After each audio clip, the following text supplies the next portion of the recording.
से श्री कमलेश जी बैठे हैं। इनका वीडियो सुफल अर्बोरियम हमारा जो यूट्यूब चैनल है उस पे 6 महीने पहले डाला गया था। उस समय जब हमारे पास ही आए, कोविड के कारण से जो एक हमने उसमें एक सिद्धांत का प्रतिपादन किया था सभी लोगों के सामने, सब लोगों के नॉलेज के लिए, कि कोविड में जो मेडिकेशन हुआ, चाहे आयुर्वेदिक हो एलोपैथिक हो, उस मेडिकेशन के कारण से जो ब्रॉड स्पेक्ट्रम बैक्टीरियल फ्लोरा था, जो अपने गट के लिए, ह्यूमन गट के लिए हेल्पफुल होता है, जिससे खाना अपना पचता है, वो बैक्टीरिया का बहुत बड़ा उसमें नुकसान हो गया था। और जैसे काढ़े या घरेलू भी काढ़े या आयुर्वेदिक काढ़े या एंटीबायोटिक का बहुत ज़बरदस्त यूज़, या फिर एंटीपायरेटिक मेडिसिन का ज़बरदस्त यूज़, स्टीरॉइड्स का ज़बरदस्त यूज़, उससे पीएच इम्बैलेंस हुआ और बैक्टीरियल फ्लोरा डैमेज हुआ। उसके डैमेज से जो गैस्ट्रोएंटेराइटिक प्रॉब्लम्स लोगों को बनी, ऐसे बहुत से केस हमारे पास उस समय आए थे। कमलेश जी बहुत देर से हमारे पास में आए और हमने इनका नाड़ी देख करके इनको ये डायग्नोस किया कि आपको जो नुकसान है उसका कारण जो बैक्टीरियल फ्लोरा डैमेज हुआ है उससे है, और उसके कारण जो गैस्ट्रोएंटेराइटिस डेवलप हो रहा है वो आपको एंजाइटी न्यूरोसिस की तरफ लेके जा रहा है। क्योंकि आयुर्वेद में मनोवह स्रोतस के आधार में आहार नली है, जो डाइजेस्टिव सिस्टम है वो उसका आधार है मनोवह स्रोतस का, तो अपने मन को वो बिगाड़ता ही बिगाड़ता है। और सूत्रात्मक उपनिषद में भी कहा गया है कि अन्नम वही मनः, अन्न यदि पच नहीं रहा है तो मन को प्रभावित करेगा।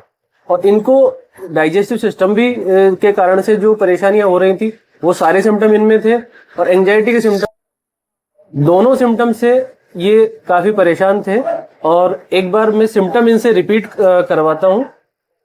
कमलेश जी, आपको जो सिम्टम यहाँ आए क्लिनिक पे, तो डाइजेस्टिव सिस्टम तो कौन से थे, और न्यूरोलॉजी से रिलेटेड आपको जो लग रहा था साइकेट्रिक जैसे सिम्टम, वो कौन कौन से थे? थोड़ा सा फास्ट एक बार रिपीट कर दीजिए। न्यूरोलॉजिस्ट तो वैसे थे जैसे हार्ट बीट बढ़ना, थकान, बेचैनी रहना जी, गैस, कब्ज, एसिडिटी, वो तो प्रॉब्लम थी जी, तो साइकेट्रिक ऐसे थे कि जैसे मान लो किसी दूसरे की कुछ बीमारी है ना, तो वो वाले मेरे को पता चला, मेरे सामने बात हुई तो मेरे वो सिम्टम मेरे आ जाते थे वापस, जी, कि मेरे भी कहीं वो बीमारी नहीं होगी, जी, वो सिम्टम आते थे।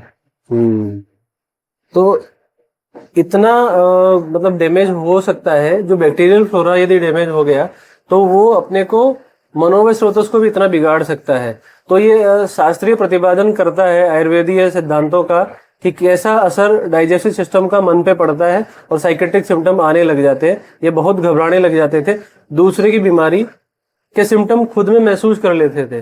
दूसरे कोई अड़ोसी पड़ोसी मित्र रिश्तेदार को कोई परेशानी दिक्कत आ जाती थी तो इनकी धड़कनें बढ़ जाती थी, और इनको यूँ लगता था कि जो दुनिया भर में बीमारियां वो सब मेरे आती जा रही हैं। और इसी न्यूरोसिस के कारण से इम्यूनिटी बहुत ज़्यादा इनकी वीक हो गई थी। डाइजेस्टिव सिस्टम तो डैमेज था ही। कमलेश जी, कितना समय लगा आपको रिकवरी होने में डाइजेस्टिव सिस्टम के, और ये जो न्यूरोसिस के सिम्टम आ रहे थे साइकेट्री के? 1 महीने हो गए शायद, अभी 6 महीने हो गए। 6 महीने का इनको समय लगा, क्योंकि ये हमारे पास 2024 में अक्टूबर नवंबर में आए, कोरोना के काफ़ी बाद में, उसके कारण इनको काफ़ी समय लग गया। बाकी यदि उसको प्रॉपर डायग्नोसिस यदि होता है इन चीज़ों का तो बहुत जल्दी भी रिकवरी हो जाती है। बैक्टीरियल फ्लोरा काफ़ी जल्दी 1.5 से 2 महीने में रिकवर हो जाता है। क्योंकि ये बहुत एडवांस लेवल पे चले गए थे, अभी ये बिल्कुल स्वस्थ महसूस कर रहे हैं और फिर से अपना कामकाज चालू कर चुके हैं। आज हमने इनसे रिक्वेस्ट करी कि आपका जो ये जर्नी रही, यहाँ हमारे 6 महीने जुड़े रहे, मेडिकेशन लिया, काउंसलिंग ली हमारे यहाँ से, तो उसका आप ब्रीफ कीजिए, फीडबैक दीजिए, ताकि लोगों को भी इस चीज़ को पता चले कि सारी ही बीमारियां साइकेट्री की नहीं होती, सारी ही बीमारियां न्यूरो की नहीं होती हैं। कुछ चीज़ों का आधार गैस्ट्रोएंटेराइटिस हो सकता है, और उनका आधार जो हमारे गट में अच्छे बैक्टीरिया है उनको अपन गलत वे में खान पान करके, गलत वे में मेडिकेशन लेके, चाहे वह आयुर्वेदिक ही क्यों ना हो, नुकसान पहुंचा लेते हैं और बड़ी से बड़ी बीमारियों को न्योता दे देते हैं। कमलेश जी, बहुत बहुत धन्यवाद आपका, और आपने फिर से समय निकाला, और हमारा YouTube परिवार, सुफल अर्बोरियम परिवार भी आपका बहुत आभारी है कि आपके इस मैसेज से बहुत सारे लोगों को प्रेरणा मिलेगी कि चीज़ों को सही वे में लेना चाहिए, खान पान सही करना चाहिए, मेडिकेशन भी सही तरीके से ही लेना चाहिए, उसमें भी लापरवाही नहीं करनी चाहिए, ना जल्दबाजी करनी चाहिए कि ये चीज लेके इस परेशानी से हम जल्दी से निकल जाए, क्योंकि हर चीज की एक प्रोसीजर होता है, उस प्रोसीजर को तय करना जरूरी होता है।